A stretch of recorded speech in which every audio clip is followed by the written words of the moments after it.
کرام وقار، آج ہم جس دور میں زندگی گزار رہے ہیں یہ قیامت سے قریب کے دن ہیں، اور اس زمانے کے بارے میں اللہ کے حبیب صلی اللہ تعالیٰ علیہ وسلم کی بہت سی بشارتیں ہیں جو بالکل من و عن صحیح ثابت نظر آ رہی ہیں۔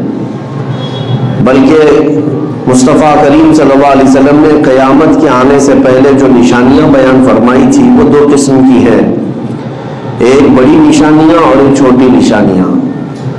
چھوٹی نشانیوں میں تقریباً سب وجود میں آ گئی۔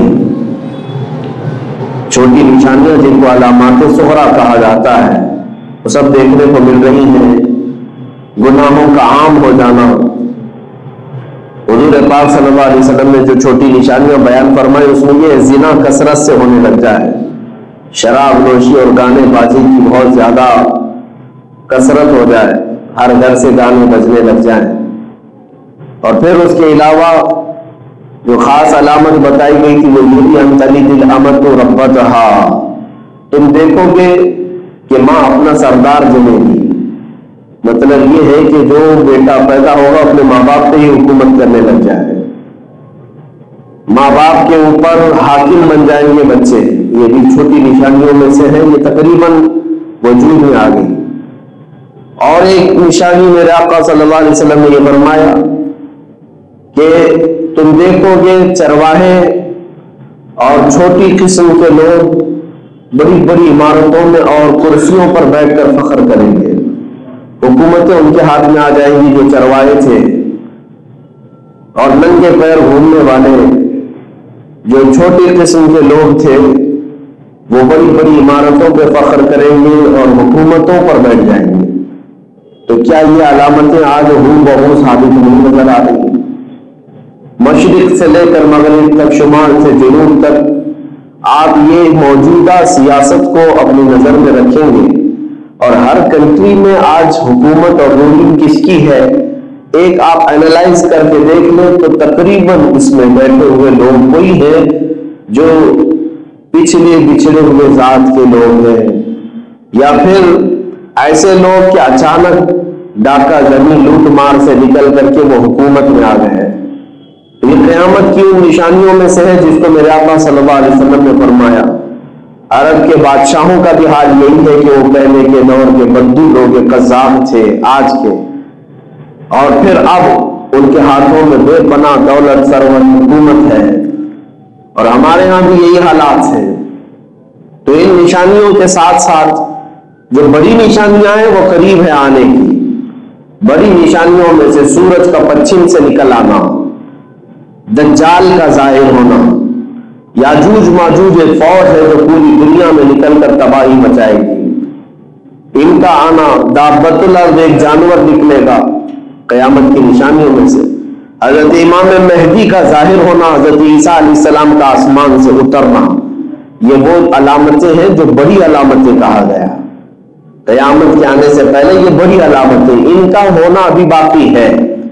تو یہ بڑی علامتیں آنے سے پہلے کیا کیا ہوگا، بڑی علامتیں ظاہر ہونے سے پہلے کیا کیا ہوگا، ان میں اب جو قریب ہے جو ظاہر ہونے والی علامات میں وہ عالمی جنگ کا ہونا، جس کو میرے آقا صلی اللہ علیہ وسلم نے الملحمۃ الکبریٰ فرمایا۔ اسلام اور مخالفین کے درمیان دنیا کی ایک بہت بڑی جنگ ہوگی جس کا مرکز ملک شام بنے گا۔ حدیث پاک میں پورے الفاظ بھی ہیں جس میں مومنین اور مسلمین سے لڑنے کے لیے جو فوج آئے گی وہ 80 جھنڈوں کے نیچے، اور ہر جھنڈے کے نیچے 12,000 کی فوج ہوگی۔ رسول کریم صلی اللہ تعالیٰ علیہ وسلم نے ارشاد فرمایا اور سارے متفق اور متحد ہو کر اسلام اور مسلمانوں کے خلاف جمع ہو جائے، اور اس میں مومنین جو بکھرے ہوئے تھے، وہ منتشر جو تھے، وہ جمع ہو کر کے مقابلہ تو کریں گے، لیکن ان کی حالت یہ ہوگی کہ 1/3 حصہ میدان چھوڑ کر بھاگ جائے گا مسلمانوں میں، دوسرے دن دوسرا 1/3 حصہ شہید ہو جائے گا، قتل ہو جائے گا، پھر آخری جو 1/3 حصہ 1/3 بچا ہوگا اللہ اسے فتح عطا فرمائے گا۔ یہ ملحمۃ الکبریٰ جس کو کہا ہے میرے آقا صلی اللہ علیہ وسلم نے، اس کے آثار اب دنیا میں صاف نظر آنے لگ رہے ہیں، اس کی نشانیاں صاف نظر آنے لگ رہی ہیں۔ کہ ہر جگہ دیکھیں کہ دنیا میں اور بھی تو قومیں ہیں، اور بھی تو ادیان ہیں، اور بھی تو مذاہب ہیں۔ چائنا والے کس چیز کو مانتے ہیں آپ کو پتا ہے؟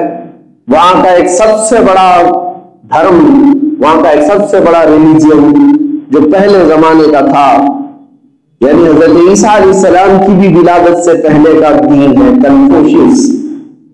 اس کے ماننے والے لاکھوں کی تعداد میں وہاں رہے، لیکن لوگوں میں اب اس کا چرچا بھی نہیں۔ بدھزم ایک دین ہے، ایک دھرم ہے، ایک ریلیجن ہے، اس کا کوئی چرچا نہیں، کسی کے لیے وہ ٹارگیٹ نہیں۔ افریقہ کے کئی ایسے ہیں وثنیہ جن کو عربی میں کہا جاتا ہے، ان کے الگ الگ اپنے افکار ہیں۔ آج بھی وہاں پر بلی چرانے کے اصول، یعنی انسانوں کے قتل یا اپنے دیوی دیوتاؤں کے لیے انسانوں کی بھیڑ چرانے والے مذاہب آج بھی موجود ہیں، ان کا کوئی ذکر نہیں ہے۔ عیسائیت پوری دنیا میں بہت پھیلا ہوا دین ہے، یہودیت ہے، ہندوازم ہے جس کو سناتن کہا جاتا ہے، آریہ ایک قوم ہے اور ان کا بھی اپنا ایک دھرم ہے۔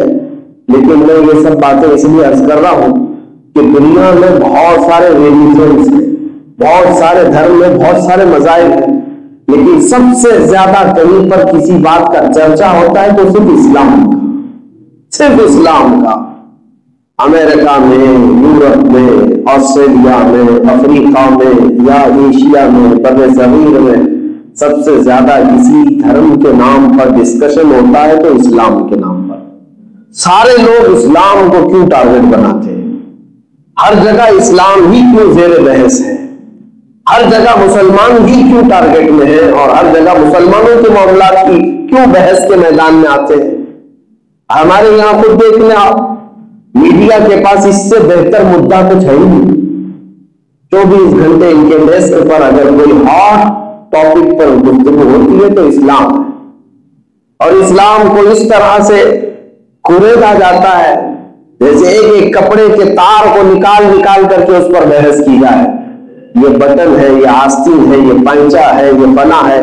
تو اسلام کی ایک ایک چیز پر، یہ حلال ہے، یہ برقع ہے، یہ اذان ہے، یہ اذان کے الفاظ میں یہ ہے، یہ نماز کے رکوع میں یہ ہے، سجدے میں یہ ہے، ان کے کلمے میں ورڈ یہ ہے۔ اتنی چیزوں پر بحث کسی دھرم کے متعلق نہیں کی جاتی جتنا اسلام کے متعلق ہے۔ کیوں؟ اسلام پورے دنیا کا ایک ٹارگٹ کیوں بنا ہوا ہے؟ ساری دنیا اسی کو زیر بحث کیوں لاتی ہے؟ موضوع یہی کیوں ہے؟ تو میرے عزیزوں، کچھ تو آپ کو بھی یہ ذہن استعمال کرنا چاہیے، کوڑھیوں کا کوئی حسد کرنے والا نہیں ہوتا، کوڑ کی بیماری والے سے کوئی حسد نہیں کرتا، حسد جو ہے حسن والے سے ہی کیا جاتا ہے۔ تکلیف کسی سے ہے، لوگوں کو جلن کسی سے ہے تو حسن والے سے ہی ہے۔ تو بات تو اتنی سمجھ میں آئی کہ بہت زیادہ اگر ہم موضوع بحث ہیں تو کچھ تو حسن کی بات ہے۔ اسلام سے کوئی تو ایسی بات ہے جس کی وجہ سے یہ سارے لوگ اس پر ڈسکشن کرتے ہیں۔ میں وہ حقیقت آپ کے سامنے رکھنا چاہتا ہوں میرے عزیزوں، جو میرا چیلنج ہے پوری دنیا میں، جو اسلام کے اندر روحانیت ہے، جو مسلمانوں کا آخرت سے تعلق ہے، اللہ رب العزت کی بارگاہ میں کھڑے ہونے کا تصور ہے، لا کر کے دکھاؤ۔ کسی دھرم میں کسی دین میں یہ چیز نہیں مل سکتی، اس لیے کہ اسلام کو پوری دنیا میں تم ہزار موضوع بحث بناؤ، لیکن اسلام میں آنے والا جو اپنے اندر فیلنگ محسوس کرتا ہے وہ دنیا میں کبھی محسوس نہیں کر سکتا، کہیں نہیں۔ کیوں؟ آج آپ مسجد میں آئے ہیں جمعہ کے لیے، اتنی کثیر تعداد ہے، مجھے بتاؤ کیا امام تمہیں گھر سے لانے گیا تھا، یا مؤذن تمہارا ہاتھ پکڑ کر کے یہاں لایا ہے، یا کوئی ایسا بادشاہ ہے جو تمہیں ڈنڈا مار کر کے گھر سے بھیجا ہے؟ کون ہے؟ کس نے تمہیں بھیجا یہاں پر؟ لیکن جمعہ کی اگر اذان کی آواز آتی ہے کہ دوڑے بھاگے چلے آتے ہیں۔ یہ کون سا خوف تمہارے سینے پر ہے؟ نہ بادشاہ کا ڈر ہے، نہ امام کا ہے، نہ مؤذن کا ہے، نہ وقت کے کسی سیٹ کا ہے۔ تم خود ہی یہ جو مسجدوں کی صفوں میں کھڑے ہوتے ہو، یہی جو تعلق باللہ ہے، اللہ سے جو تعلق ہے، یہ کہیں پر بھی نہیں مل سکتا، یہ کہیں نہیں مل سکتا۔ یہ آج بھی نہیں بلکہ ہر زمانے میں مسلمان اگر کسی بات پر متحد رہے، وہ اپنے رب ذوالجلال کے سے تعلق اور مصطفیٰ کریم کی محبت پر متحد و متفق رہے، اور یہی وہ طاقت ہے جس کو دنیا چاہتی ہے کہ ختم کر دیا جائے۔